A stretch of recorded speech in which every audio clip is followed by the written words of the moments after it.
नमस्कार दोस्तों, कैसे हैं आप लोग। आशा करता हूं आप सभी अच्छे होंगे और आप लोग अपनी तैयारी में जुड़े हुए होंगे। लंबे इंतजार के बाद आखिरकार रेलवे ग्रुप डी 2025 की वैकेंसी आ चुकी है। इस वीडियो में हम लोग रेलवे ग्रुप डी 2025 वैकेंसी के बारे में संपूर्ण जानकारी देखेंगे। फॉर्म भरने से लेकर के फाइनल ज्वाइनिंग तक, सैलरी तक, कि आपका फॉर्म भरने में क्या क्या चाहिए, क्या एलिजिबिलिटी क्राइटेरिया रखी गई है, एग्जाम का पैटर्न क्या है, मेडिकल स्टैंडर्ड क्या मांगा जाता है, मेडिकल स्टैंडर्ड में क्या क्या चेक होता है, एग्जाम में कहां कहां से सवाल पूछे जाएंगे और लगभग जब आप लोग 2026 में ज्वाइन करेंगे तब आपकी सैलरी कितनी बनेगी। तो पूरे वीडियो को आपको ध्यान से देखना है और यदि आप लोग चैनल पर पहली बार आए हैं या अभी तक भी सब्सक्राइब नहीं किए हैं तो कर लें, ताकि जो भी रेलवे एग्जाम्स के आगे के अपडेट हो उसकी सही और ऑफिशियल जानकारी आपको मिल सके। दोस्तों, आप लोग यहां पे देख सकते हैं, ये आपका सेंट्रलाइज्ड एम्प्लॉयमेंट नोटिफिकेशन नंबर 08/2024 जारी कर दिया गया है। यानी ये वैकेंसी 2024 का ही था, इसका नोटिफिकेशन 2025 में आया है, इसलिए यहाँ पे 08/2024 ही यहाँ पे शो किया गया है। जिसमें आप लोग यहाँ पे देख सकते हैं नोटिस आपका, यानी कि इंडिकेटिव नोटिस 28 दिसंबर 2024 को ही आ गया था। जो नोटिस पब्लिक यानी कि डिटेल नोटिफिकेशन जो पब्लिश हुआ है वो 22 जनवरी 2025 को। आप लोग फॉर्म 23 जनवरी से भर सकते हैं और लास्ट डेट 22 फरवरी रखा गया है। जिसमें आप लोग यहाँ पे देख सकते हैं जो टोटल वैकेंसी है वो आपका 32,438 पोस्ट के लिए।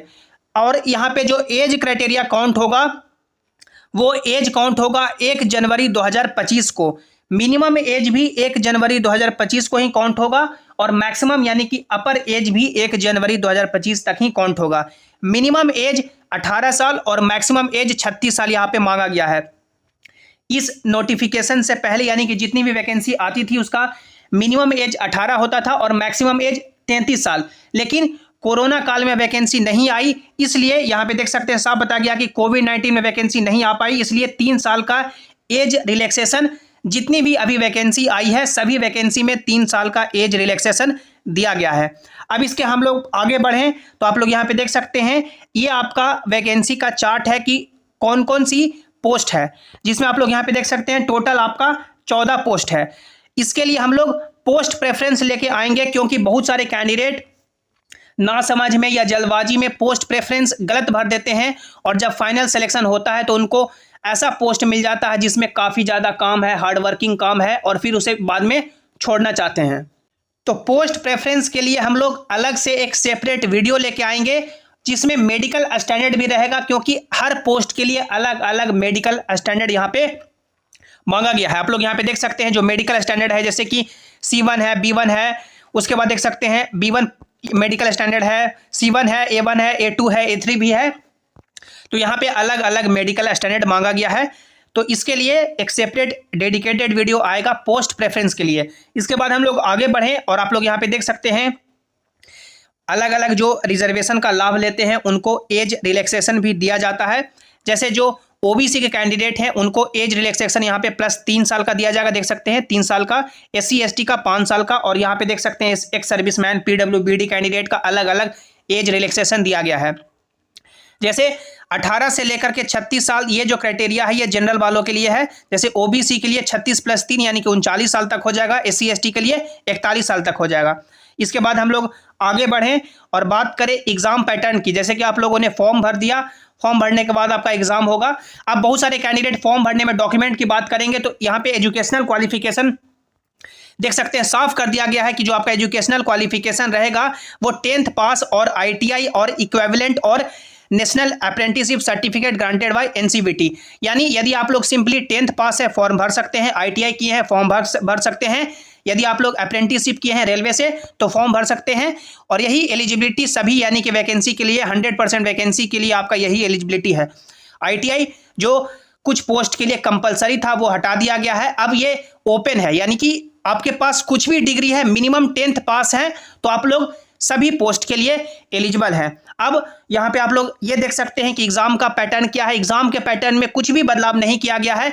जो एग्जाम का पैटर्न 2019 की वैकेंसी से एग्जाम कंडक्ट कराया गया वही एग्जाम का पैटर्न अभी भी रखा गया है। तो आपको ज्यादा सोचने की जरूरत नहीं है, एग्जाम का पैटर्न बिल्कुल आपका सेम है। आप लोग यहाँ पे देख सकते हैं मात्र और मात्र आपका एक ही एग्जाम होगा, 1.5 घंटे का समय दिया जाएगा। साइंस से 25 सवाल, मैथमेटिक्स से 25 सवाल, रीजनिंग से 30 सवाल, जनरल अवेयरनेस और करंट अफेयर मिलाकर के 20 सवाल, टोटल आपका 100 क्वेश्चन।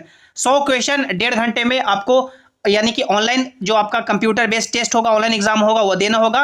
निगेटिव मार्किंग आपका 1/3 है। जो भी बोर्ड से आप लोग अपना फॉर्म भरेंगे उस बोर्ड का आप लोग कट ऑफ पार करेंगे तो फिर आपको फिजिकल एफिशिएंसी टेस्ट के लिए बुलाया जाएगा। फिजिकल एफिशिएंसी टेस्ट का क्या क्राइटेरिया आप लोग यहाँ पे देख सकते हैं, 2 क्राइटेरिया है फिजिकल एफिशिएंसी टेस्ट का, जिसमें मेल और फीमेल कैंडिडेट के लिए अलग अलग है।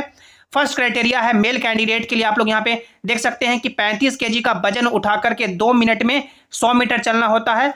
और दूसरा क्राइटेरिया है 4 मिनट 15 सेकंड में 1 किलोमीटर दौड़ना होता है। फीमेल कैंडिडेट के लिए 2 मिनट में 20 kg का वजन उठा करके 100 मीटर चलना होता है। और फीमेल कैंडिडेट के लिए 5 मिनट 40 सेकंड में 1 किलोमीटर दौड़ना होता है। ये आपका क्वालिफाइंग इन नेचर है, ये आपको पास करना ही होगा। यदि आप लोग इसमें फेल हो जाएंगे तो फिर आप लोग वैकेंसी से बाहर हो जाएंगे। इसका कोई भी आपको एक्स्ट्रा मार्क्स नहीं दिया जाता, कोई भी एक्स्ट्रा नंबर नहीं दिया जाता है, लेकिन आपको यह पास करना ही होगा। अब फिजिकल एफिशिएंसी टेस्ट पास करेंगे तो फिर आपका डॉक्यूमेंट वेरिफिकेशन के लिए नाम आ जाएगा। डॉक्यूमेंट वेरिफिकेशन कराएंगे, उसके बाद आपका मेडिकल चेकअप होगा। मेडिकल में देख सकते हैं जैसे A2 क्राइटेरिया है, A3, B1, B2, C1, C2, ये आपका मेडिकल का क्राइटेरिया है कि आपको कौन सा मेडिकल क्राइटेरिया मिलेगा। अलग अलग पोस्ट के लिए अलग अलग मेडिकल क्राइटेरिया चाहिए होता है, जो आप लोगों ने पीछे देखा। अब मेडिकल क्राइटेरिया जो आपका फुली डिपेंड करता है वो आपका आई टेस्ट पे ही डिपेंड करता है। जैसा आपका आंख होगा उसी के बेसिस पे आपका मेडिकल यहाँ पे स्टैंडर्ड दिया जाएगा। आई के अलावा जो आपका सिंपली चेक होता है कि आपका चेस्ट का एक्सरे लिया जाता है, आपका यूरिन चेकअप होता है, और कुछ भी इसमें एक्स्ट्रा चेकअप नहीं होता। मेनली आपका जो नौकरी डिपेंड करेगी वो आपका आई पे ही डिपेंड करेगी। जैसे A2 का क्या क्राइटेरिया है कि A2 का क्राइटेरिया है कि बिना चश्मा लगाए हुए आपका आंख है जो 6/9 और नज़दीक का 0.6 होना चाहिए। उसके अलावा आप लोग कलर विजन ना हो, बाइनोकुलर विजन, नाइट विजन और मेसोपिक विजन, ये सब जो टेस्ट होगा उसमें आपको पास करना होगा। A3 का मतलब होता है कि आपका चश्मा का पावर यदि +-2 डायोप्टर तक लगता है, चश्मा का पावर लगा करके भी यदि आपका आंख 6/9 हो जाता है, नज़दीक का 0.6 हो जाता है तो आपको A3 मिलेगा। और इसके अलावा आपको colour vision, binocular vision, night vision और मेसोपिक विजन का जो टेस्ट है वो आपको पास करना होगा। B1 में क्या होता है कि आपका जो चश्मा का पावर यहाँ पे लिमिट दिया जाता है +-4 डायोप्टर तक, और यहाँ पे देख सकते हैं आपको यहाँ पे भी colour vision, binocular vision, night vision और मेसोपिक विजन का टेस्ट पास करना होगा। उसके बाद देख सकते हैं B2 मतलब क्या होता है कि आपका यहाँ पे चश्मा का पावर +-4 डायोप्टर होता है, यहाँ पे 6 या 6/12 हो जाए और यहाँ पे कोई भी आपको यहाँ पे चेकअप आई का नहीं होता है। उसके अलावा C1 C2 यहाँ पे कितना भी आपका चश्मा का पावर हो जाए आप लोग को यहाँ पे C1 C2 मिल सकता है। तो यदि आपका आंख यानी कि चश्मा कितना भी पावर का लगता हो या ना लगता हो, आप लोग डेफिनेटली 100% एलिजिबल हैं, क्योंकि यही एक ऐसा पोस्ट है जहाँ पे चश्मा लगे या ना लगे, आपका आंख कितना भी अच्छा हो कितना भी खराब हो, आप लोग एलिजिबल हैं। तो ये आपका ओवरऑल रफ आइडिया हुआ वैकेंसी के रिगार्डिंग। जो भी आपके मन में डाउट है आप लोग नीचे कमेंट में जरूर पूछें। और आपकी जो सैलरी होगी आप लोग यहाँ पे देख सकते हैं, ये आपका लेटेस्ट सैलरी स्लिप है दिसंबर 2024 का ही, जिसमें ग्रॉस पे अभी लगभग देख सकते हैं 36,000 के आसपास बन रहा है। यदि आप लोग जब 2026 में ज्वाइन करेंगे तो उस समय 8वां वेतन आयोग आ चुका होगा और उस समय जो सैलरी है लगभग मान सकते हैं कि 50,000 के आसपास सैलरी आपकी बनेगी। तो ये आपका सबसे इंपॉर्टेंट अपडेट है कि लंबा इंतजार इस वैकेंसी का था, आखिरकार ये वैकेंसी रेलवे ने रिलीज कर दी है। जो भी आपके मन में डाउट है आप लोग नीचे कमेंट में पूछें, वीडियो को लाइक करें, अपने दोस्तों के साथ शेयर करें और सभी इंपॉर्टेंट अपडेट्स और नोटिस के लिए आप लोग टेलीग्राम जयसिंह क्लासेस से ज्वाइन हो जाए। मिलते हैं अगली वीडियो में। Thanks for watching, have an awesome day.